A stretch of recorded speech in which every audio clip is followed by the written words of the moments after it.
사랑하는 성도 여러분, 주님 안에서 평안하신지요? 오늘 또 이렇게 영상으로 찾아뵙게 되었습니다. 어느 곳에 계시든지 건강한 모습으로 잘 계시다가 우리 다시 만날 날을 기대하고, 오늘 우리가 영상이지만 마음과 정성을 모아서 하나님께 예배하는 시간 가지도록 하겠습니다.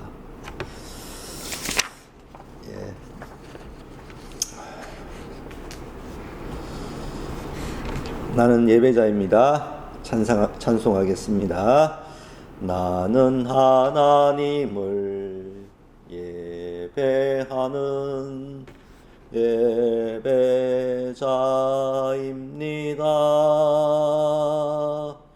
내가 서 있는 곳 어디서나 하나님을 예배합니다. 내 영혼 거룩한 은혜를 향하여, 내 마음 완전한 하나님 향하여, 이곳에서 바로 이 시간 하나님을 예배합니다.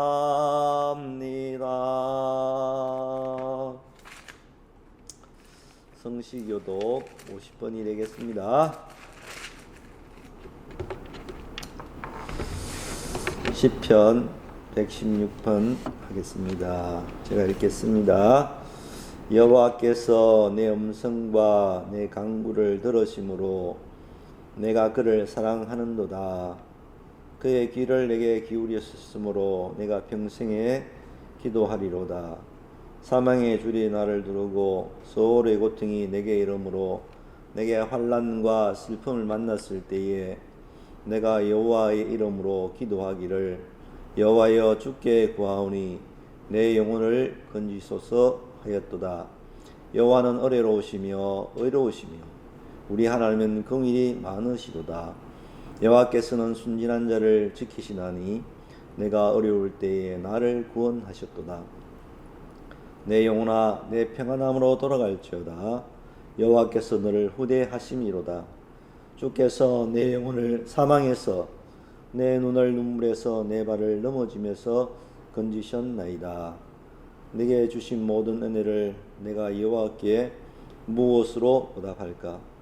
내가 구원의 잔을 들고 여호와의 이름을 부르며 여호와의 모든 백성 앞에서 나는 나의 서원을 여호와께 갚으리로다. 그의 경건한 자들의 죽음은 여호와께서 보시기에 귀중한 것이로다. 아멘. 전능하사 천지를 만드신 하나님 아버지를 내가 믿사오며 그 외아들 우리 주 예수 그리스도를 믿사오니, 이는 성령으로 잉태하사 동정녀 마리아에게 나시고 본디오 빌라도에게 고난을 받으사 십자가에 못 박혀 죽으시고 장사한 지 사흘 만에 죽은 자 가운데서 다시 살아나시며 하늘에 오르사 전능하신 하나님 우편에 앉아 계시다가 주려서 선자와 죽은 자를 심판하러 오시리라. 성령을 믿사오며 거룩한 공예와 성도가 서로 교통하는 것과 죄를 사하여 주시는 것과 몸이 다시 사는 것과 영원히 사는 것을 믿사옵나이다. 아멘. 찬송가 285장이 되겠습니다.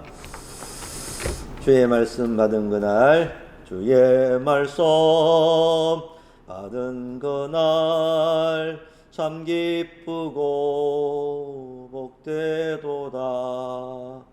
이 기쁜 마음 못 이겨서 온 세상에 전하노라. 기쁜 날 주 나의 죄 다 씻은 날, 늘 깨어서 기도하고 늘 기쁘게 살아가리. 기쁜 날 주 나의 죄 다 다시 쓴 날, 이 좋은 날 내 천한 몸 새 사람이 되었으니 이 몸과 마음 다 바쳐서 영광의 주를 섬기리. 기쁜 날 기쁜 날 주 나의 죄 다 씻은 날, 널 깨어서 기도하고 널 기쁘게 살아가리. 기쁜 날 주 나의 죄 다 씻은 날, 새 사람 된 그날부터 평안한 마음 늘 있어서 이 복된 마음 전함으로 나의 본분 삼았도다. 기쁜 날 주 나의 죄 다 씻은 날, 널 깨어서 기도하고 늘 기쁘게 살아가리. 기쁜 날 주 나의 죄 다 씻은 날. 아멘.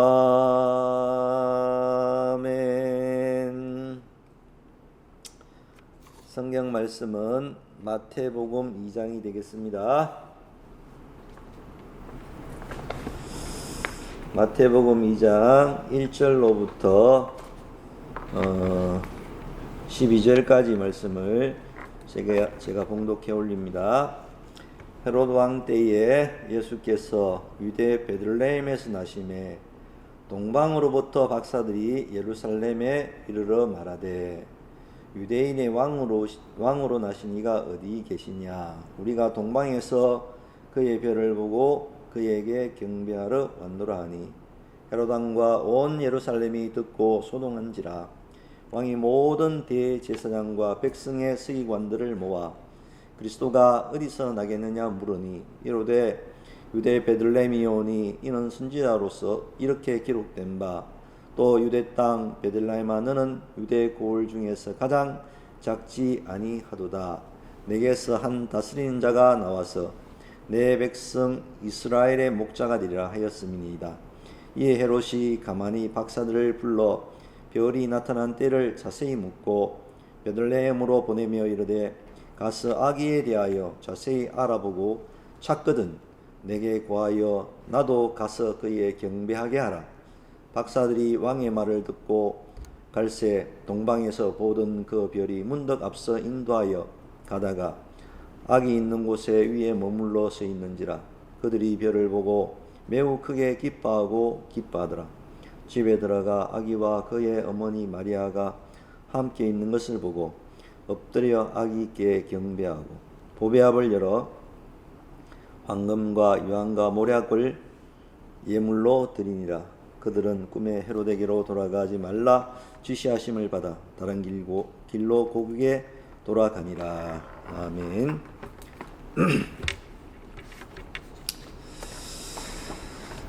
예, 오늘의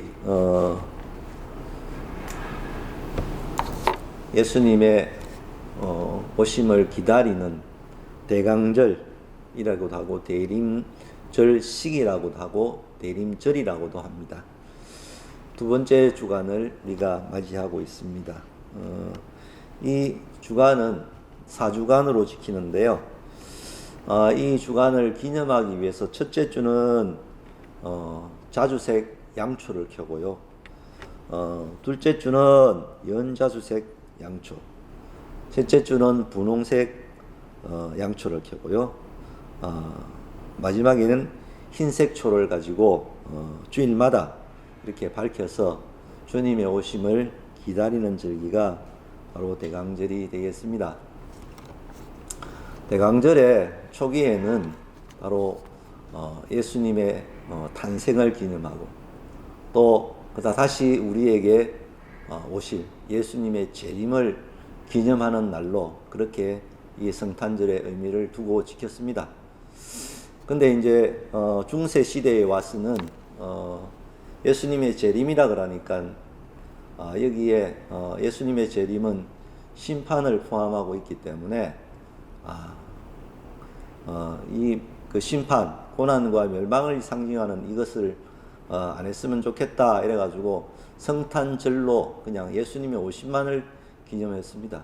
그러나 종교개혁 이후에는 바로 예수님의 탄생을 기념하고 또 우리에게 다시 오실 예수님의 재림을 기념하는 그 절기를 우리가 성탄절로 이렇게 지키게 되었습니다.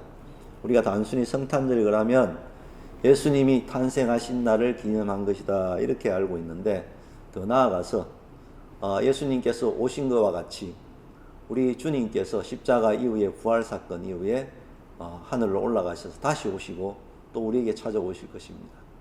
그와 마찬가지로 이제 성령 하나님께서 우리 마음속에 찾아오셔서 다시 말해서 예수님의 우리 심령 속에 다시 예수님이 탄생하는 그런 은혜의 날을 기리는 것이 바로 이 대림절에 대한 의미이고 또 성탄절의 의미라고 이렇게 보시면 되겠습니다.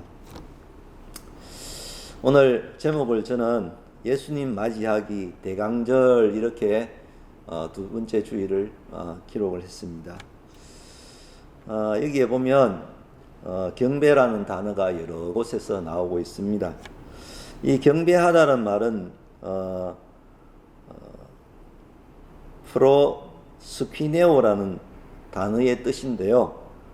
이 말은 땅에 엎드리다, 불복하다 이런 의미를 여기에 담고 있습니다. 다시 말해서 바닥에 머리를 엎드려서 이마를 땅에 대고 절하는 것을 바로 경배한다 이렇게 이야기합니다. 이런 경배의 의미가 있는데요.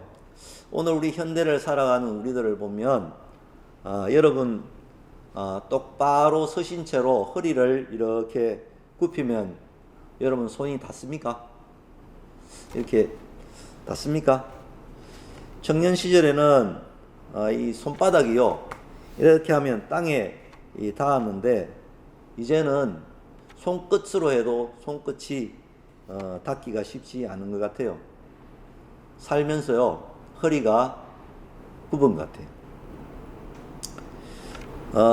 이렇게 늘 뻣뻣하게 서 있는데 우리가 익숙해져 있기 때문에 너무 오래 숙이고 또 굽히지 않았기 때문에 이런 현상이 나타나는 것 같습니다. 근데 이와 같이 육체적인 변화뿐만 아니라 더 나아가서 우리들의 마음까지도 어떻게 보면 너무 뻣뻣해져 가고요. 사람들 앞에서 자기를 낮추고 고개를 숙이고 굽히는 것을요 부끄럽게 생각해요. 그래서 목을 빳빳이 들고 내가 세상에서 최고다 이렇게 해서 굽힐 줄 모르는 그런 삶을 살아가는 것이 오늘 현대인의 삶이 아닌가 그렇게 생각을 해봅니다. 오늘 대림절에 우리가 예수님의 탄생을 기뻐하는 사람들이 예수님을 맞이하는 그 방법을 우리가 보겠는데요. 예수님을 맞이하는 그 방법, 예수님 맞이하기 위해서 엎드리는 것을 보게 됩니다. 동방의 박사들이 왔습니다. 제가 이 동방의 박사들이 과연 그 시대에 박사들이 있었느냐 이렇게 보면서 킹 제임스 버전에 나오는 그걸 영어로 된 걸 보니까 여기에서 박사들을 표현하기를 지혜자라고 그렇게 표현을 했어요. 지혜자, wise man으로 이렇게 표현을 하고 있는데요. 이들이 분봉왕 헤롯의 궁궐에 와서 자신들이 찾아온 목적을 이야기를 합니다. 2절을 보면 유대인의 왕으로 나신 이가 어디 계시냐, 우리가 동방에서 그의 별을 보고 그에게 경배하러 왔노라 이렇게 했습니다. 여기에서 아까 말씀드린 또 경배하다라는 것은 땅에 엎드려서 머리를 박고 이렇게 하나님 앞에 절을 하는 그런 모습을 봅니다. 오늘 이렇게 서로가 생활 속에서도 인사를 하고 서로가 자신을 낮추고 또 높이는 그런 모습을 보면 서로가 행복합니다. 학교에서 학생들을 지도하면서 참 여러 가지로 보람을 느낄 때가 있습니다. 요즘 학생들이 달려와서 어떻게 인사를 하면 선생님, 목사님 이런 것보다도 아버지하고 이렇게 달려오는 학생들이 참 많이 늘어났습니다.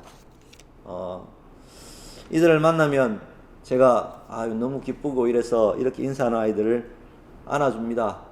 아들아 고맙다. 오늘도 잘 지냈나? 그래 수고 많다.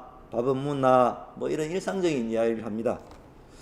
그런데 어떤 친구는 좀 도가 지나친 친구가 있어요.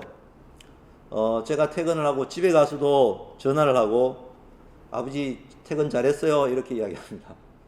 또 어떤 친구는 주말에도 전화를 하고요. 밤늦게도 전화를 하고 스토커처럼 이렇게 하는 그런 친구가 또 뭐 1년에 한두 명씩은 나옵니다. 그렇게 늘 돌봄이 필요한 아이인데요.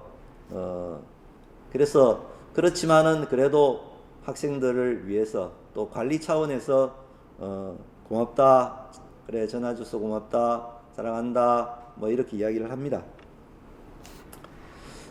우리가 서로가 평소에도 인사를 할 때도 성의 있게 인사하면 상대방에게 신뢰를 줍니다. 사람 사이에도 인사를 잘 해야 되겠습니다. 그렇다면 우리가 예수님께 경배하는 것도 더 말할 나위 없을 것입니다. 다가오는 성탄절은 예수님께 엎드려 경배하는 절기입니다. 오늘 여기 나오는 박사들은요, 고대 궁궐에서 왕의 자문 역할을 하는 그런 사람들입니다. 또 하늘의 별을 관찰하고요, 역사의 흐름을 읽어내려 했던 점성술사들을 여기를 박사들이라고 말합니다.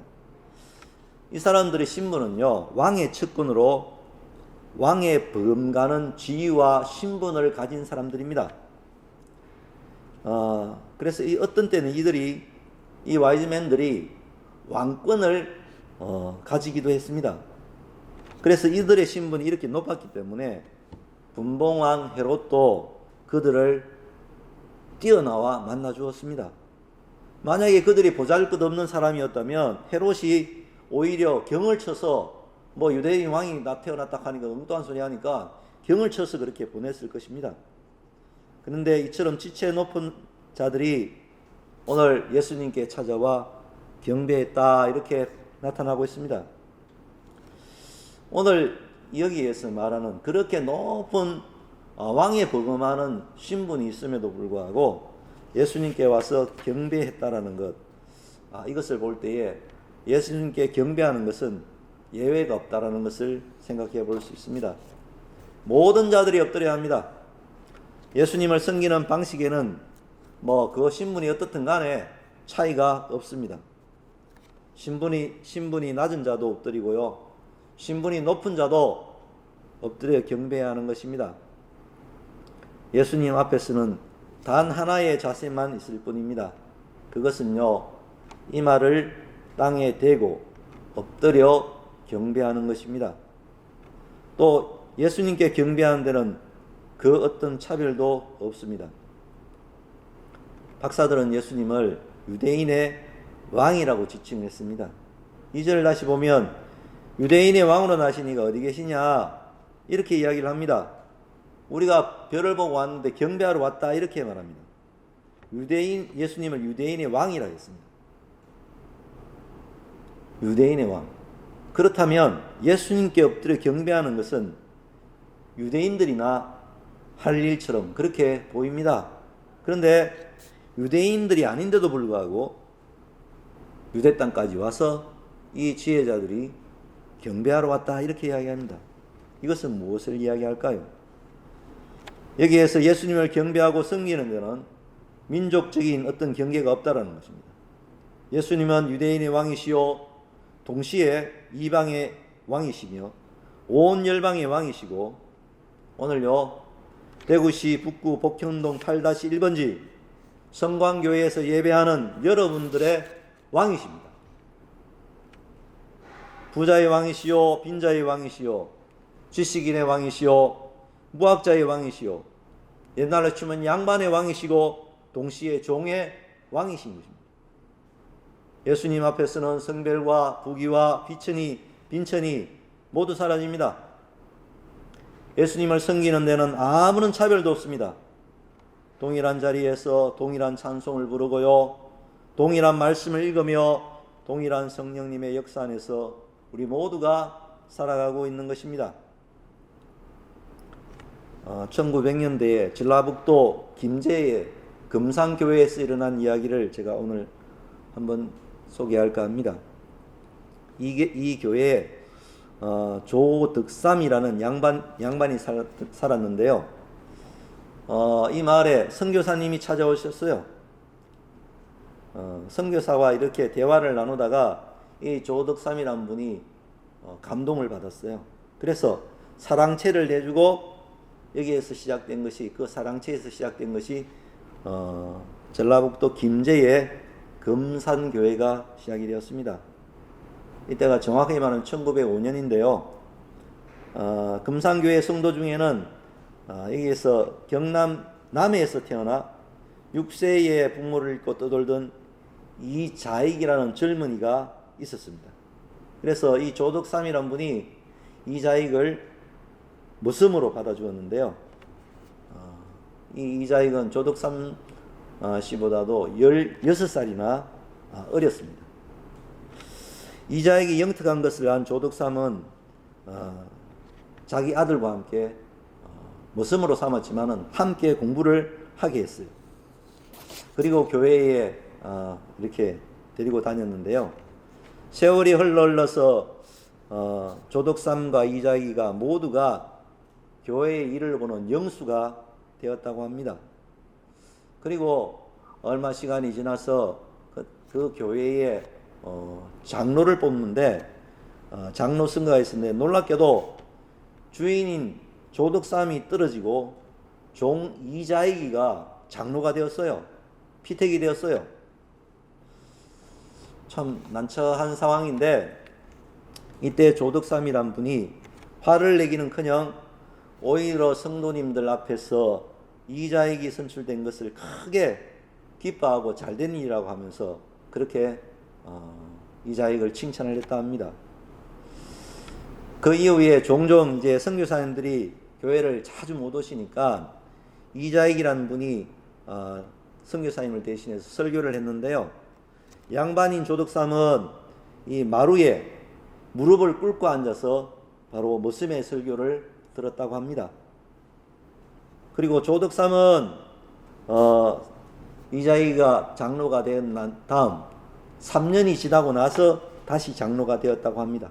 그러니까 양반이 이 종보다도 나중에 되고요. 참 그런 일이 생긴 거죠. 그래서 이 양반인 조덕삼이 그 무릎을 꿇고 예배드리는 그 모습이 참 아름답고 또 상상을 해보면 대단한 인격과 신앙의 소유자다, 그렇게 생각을 해봅니다. 그래서 양반인 이 조덕삼 장로가 종인 이자익을 장로님이 되셨죠. 그 장로님을 어디에 보냈나 하면 똑똑하니까, 또 아들과 공부를 시키면 너무 똑똑한 거예요. 설교도 너무 잘하시는 거예요. 그래서 평양신학교에 공부를 하게 했어요. 그리고 평양신학교를 졸업하고 금산교회 위대 목사님으로 그분을 초빙을 했어요. 머슴은 담임 목사가 되고요. 머슴의 주인은 장로로서 그를 섬기게 된 겁니다. 이 이후에 이자익 목사님은 후에 3번이나 총회장을 역임했습니다. 이 얼마나 아름다운 이야기인지 모르겠습니다. 예수님을 섬기는 데는 어떤 차별도 없어야겠다, 이렇게 생각합니다.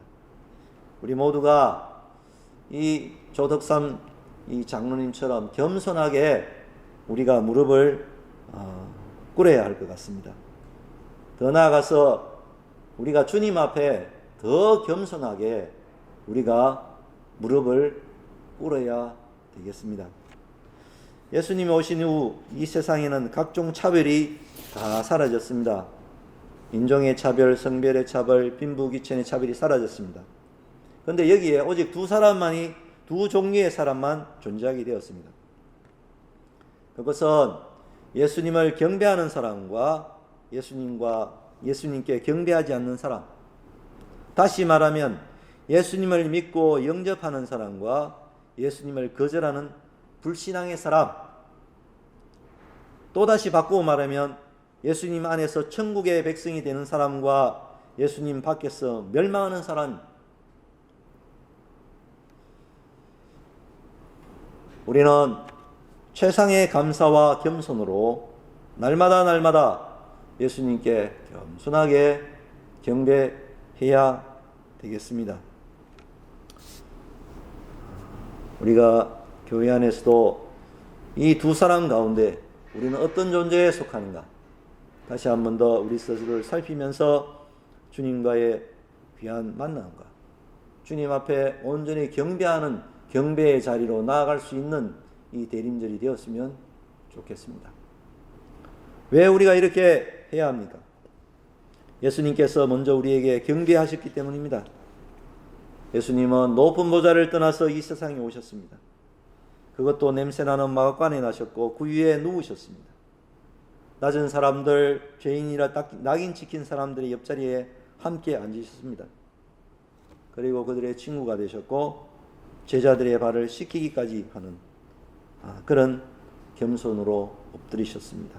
그것으로 모자라 우리를 대신하여서 골고다 언덕 십자가에서 높이 달리셔서 물과 피를 다 쏟으시고 우리를 위해서 낮아지시고 우리를 위해서 엎드려 주셨습니다. 이것을 빌립보서 2장 6절과 8절에는 이렇게 표현을 하고 있습니다. 그는 근본 하나님의 본체시나 하나님과 동등됨을 취할 것으로 여기지 아니하시고 오히려 자기를 비워 종의 형체를 가지사 사람들과 같이 되셨고 사람의 모양으로 나타나사 자기를 낮추시고 죽기까지 복종하셨으니 곧 십자가에 죽으심이라. 이것이 바로 우리를 향한 예수님의 경배였습니다. 예수님께서 엎드려 경배하는 것은 노예가 주인에게 엎드리는 것과는 다릅니다. 노예가 주인 앞에 엎드릴 때는 그의 속이 어떤지 모르겠지만 때로는 이를 갈면서 에이 이렇게 하면서 그 주인 앞에 엎드릴 때도 있습니다. 오늘 예수님의 엎드리면 그 어떤 고난과 고통과 괴로움을 다 뿌리치시고 오직 우리를 사랑하는 그 사랑 하나로 낮아지셨고 머리를 땅에 엎드린 것 같이 그의 온몸을 사지로 내어놓는 그 사랑까지도 우리를 향해서 엎드리시고 경배하셨다는 것입니다. 그것이 주님의 우리를 향한 기쁨의 경배의 방법이었습니다. 오늘 사랑하는 성도 여러분, 성도는 기쁨으로 주님을 경배해야 합니다. 동방의 박사들은 별의 인도를 받으면서 기뻐하고 또 기뻐했습니다. 경배할 수 있게 된 것 때문에 기뻐했습니다. 오늘 예배하는 성광의 온 가족들이 예배하는 자체만으로도 기뻐하고 또 기뻐하는 은혜의 자리에 이르기를 축복합니다. 기독교의 신앙은 엎드리면서 기뻐합니다. 엎드릴수록 더 기쁨이 넘쳐나는 것입니다. 엎드릴수록 낮아지는 것이 아니라 엎드릴수록 높아지는 것입니다. 왜냐하면 엎드릴수록 예수님께서 높이시기 때문입니다. 오늘 이런 신앙의 모습을 우리는 가져야 되겠습니다. 바울 선생님은 자신을 예수 그리스도의 종이라 불렀습니다. 어쩔 수 없이 끌려가서 종이 된 것이 아니라 예수님의 은혜와 사랑에 감격하여서 자원하는 마음으로 기쁨으로 종이 되었다 했습니다. 오늘 세상은 교만한 사람으로 가득 차 있습니다. 그들의 모임은 시끄럽고 소음이 가득합니다. 그러나 예수님 앞에 엎드려 경배하는 사람은 말을 하지 않습니다. 예수님의 말씀을 들을 뿐이요, 그 사랑 안에서 감사와 감격의 눈물을 흘릴 뿐입니다. 오 예수님, 당신은 나의 주인이십니다. 주님 사랑합니다. 감사합니다. 오 저의 구원자가 되어주셔서 영원히 저의 경배를 받아 주시옵소서. 이것이 전부입니다.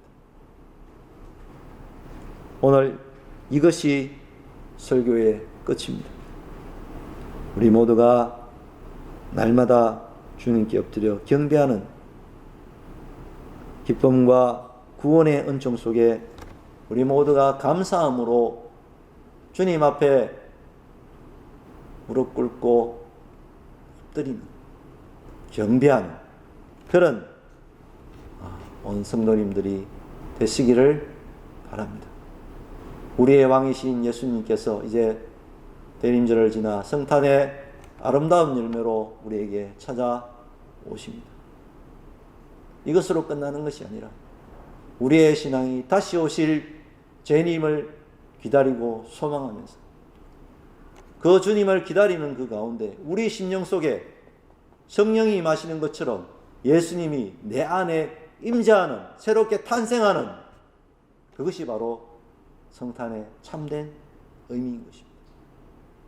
대림절을 기다리면서 우리 모두가 다시 한 번 더 무릎을 꿇고 경배해야 되겠습니다. 허리가 굽어서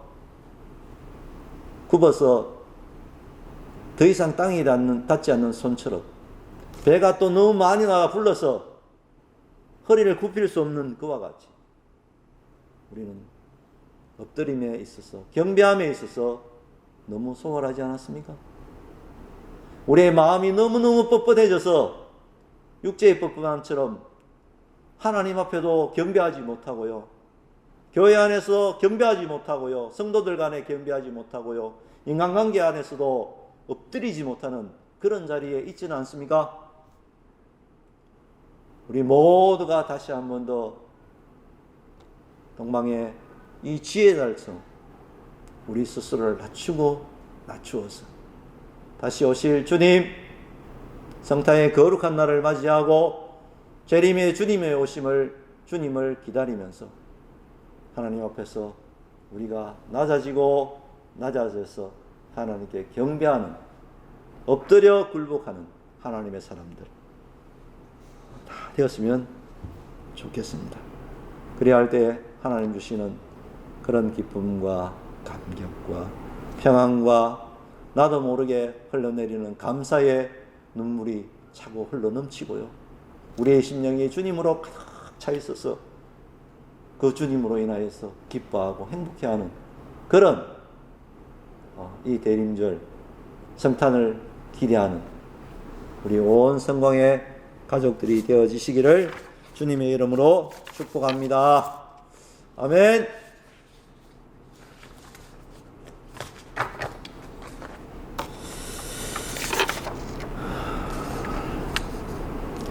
(122장) 찬양하면서 봉헌하겠습니다.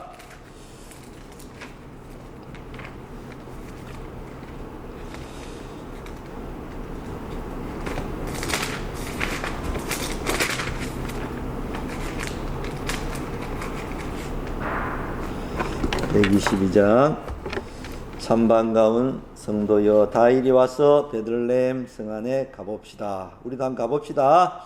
참 반가운 성도여 다 이리 와서 베들레헴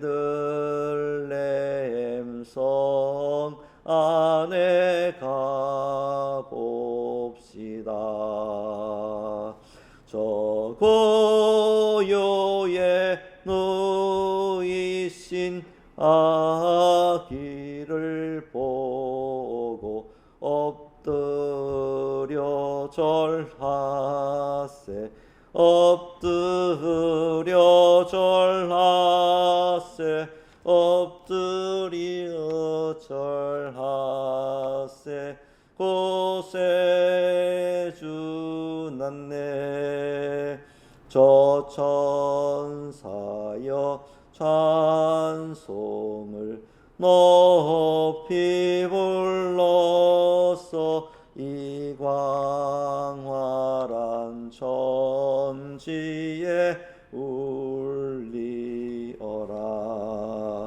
주 하나님 앞에 늘 영광을 돌려 엎드려 절하세.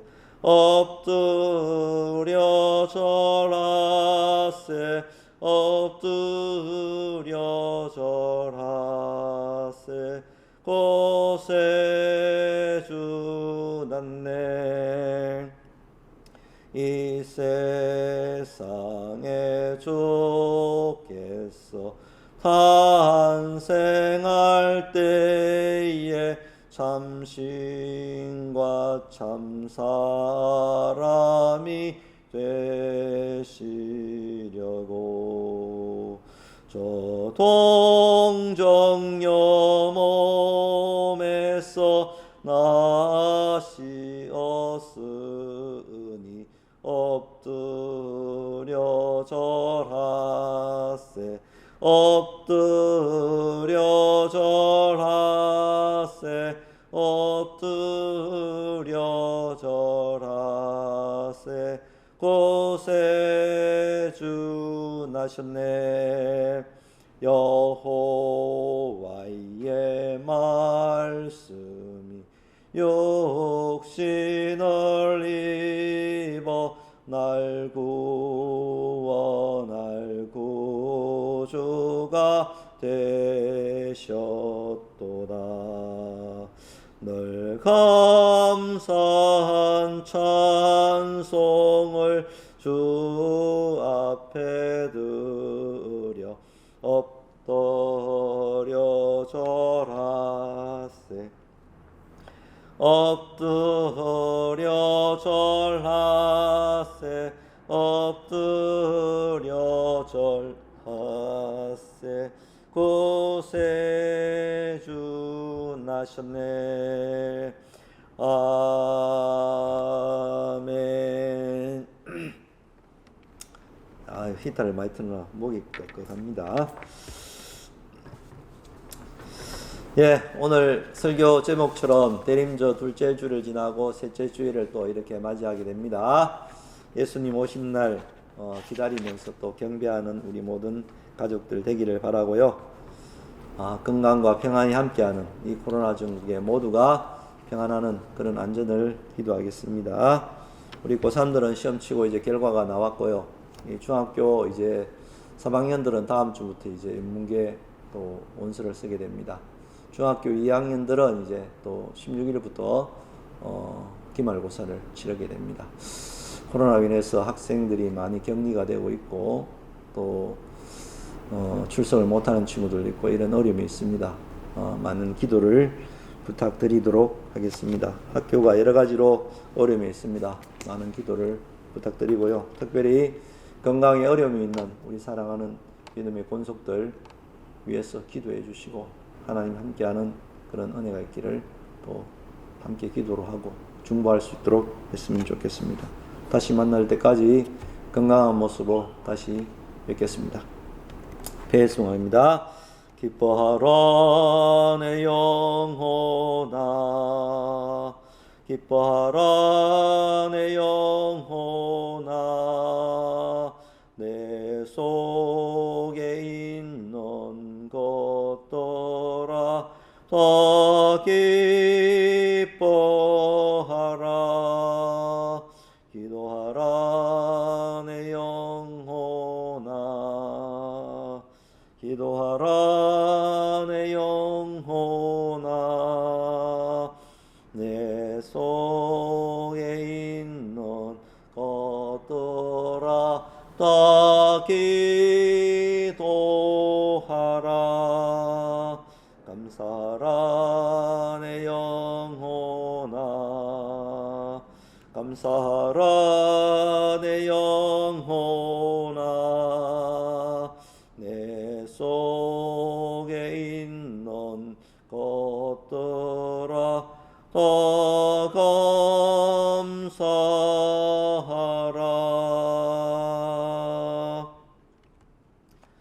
지금은 우리 구주 예수 그리스도의 은혜와 우리를 사랑하시는 영원한 하나님의 사랑과 보혜사 성령님의 위로하시고 충만케 하시는 그 은혜의 역사가 오늘 우리 자신들을 다 내려놓고 나의 생각과 나의 교만과 나의 아집들 다 내려놓고 나의 신분도 다 내려놓고 하나님 앞에 무릎을 꿇고 고개를 땅에 엎드려서 경배하는 우리 동방의 와이즈맨들처럼 하나님 앞에 우리 스스로를 낮추어서 우리의 만왕의 왕으로 오신 그 주님을 나의 마음의 구주로 맞이할 수 있는 이번 성탄 되게 하여 주시옵소서. 또 우리 인생의 삶 속에 하나님을 잊어버리고 내가 주인이 되어 살아가는 안타까운 우리의 모습들 속에 하나님 재림의 그 주님을 기다리는 것처럼 이제 성천하신 주님께서 보혜사 성령님을 통하여 우리 마음속에 우리의 구주가 되신 주님을 다시 맞이하고 그 주님을 나의 아버지로 고백하고 경배에 드릴 수 있는 그런 믿음의 자리로 나아가는 이번 성탄이 되어질 수 있도록 우리 모든 성도들을 축복해 주시고, 이 땅이 코로나로 인하여서 고통을 당하고 있습니다. 우리의 가정들이 고통을 당하고 있습니다. 우리 학교가 고통을 당하고 있습니다. 온 세상이 어둠 가운데 있습니다. 하나님 모든 죄악의 어둠들을 제거하여 주시고 새롭게 하여 주시고 은혜를 베풀으시는 그 은혜가 이번 성탄을 통하여서 하늘에 넘치는 은혜와 평강이 가득 넘쳐나는 우리의 모든 삶의 환경이 되어질 수 있도록 역사하시는 그 은혜의 역사가 이제로부터 영원토록 함께 있을지어다. 아멘. 수고하셨습니다. 감사합니다. 다음 주에 또 다시 찾아뵙도록 하겠습니다. 감사합니다.